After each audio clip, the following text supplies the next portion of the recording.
I will never forget walking with a crowd just 2 weeks after Easter down the road that slopes from the Mount of Olives into Jerusalem, known as the Palm Sunday Road. We were on the very route taken by Jesus when he rode on a donkey into the city on that famous spring day. Then it was lined with people yelling support and waving palm branches to welcome Jesus into the city. And then less than a week later, Jesus was killed. You could call it the Palm Sunday mystery. How could a crowd welcome Jesus with such enthusiasm and then rally for his execution less than a week later? Why did the cheers turn to jeers? Well, let's try to solve the puzzle. The Gospel of John says there was, quote, a great crowd that had come for the feast of the Passover. Now, the ancient Jewish writer Josephus estimates there were 2.5 million pilgrims in Jerusalem on an average Passover pilgrimage. And what kind of a crowd? Well, one Bible scholar says the Passover feast in those days was to the Jewish people what the 4th of July is to Americans. So a very patriotic holiday. And remember, they were waving palm branches.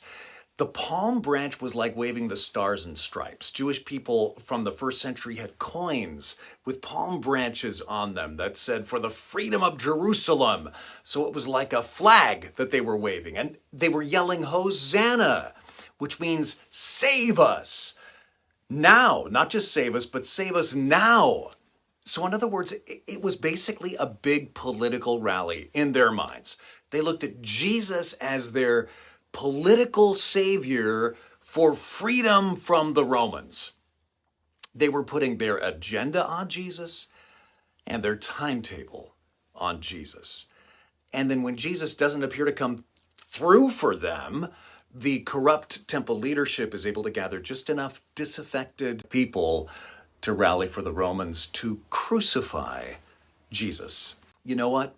I look at those people and I see myself.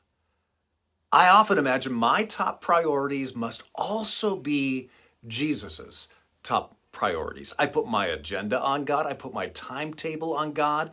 I get upset when Jesus won't make everything turn out the way I had envisioned. I mean, do you ever find yourself saying to Jesus, Jesus, why didn't you answer my prayer for this good thing in the time I asked and in the way I asked?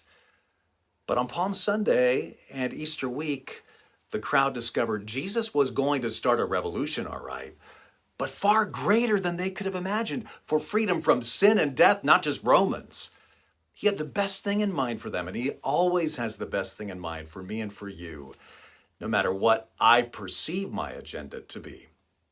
The moral of the story, I will sing to Jesus this Palm Sunday, Hosanna, save me, Lord.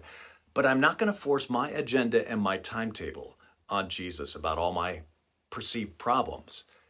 Instead, I'm going to choose to pray as he did a few days later in the garden. Here's what I would love, Lord. Nevertheless, not my will, but your will be done.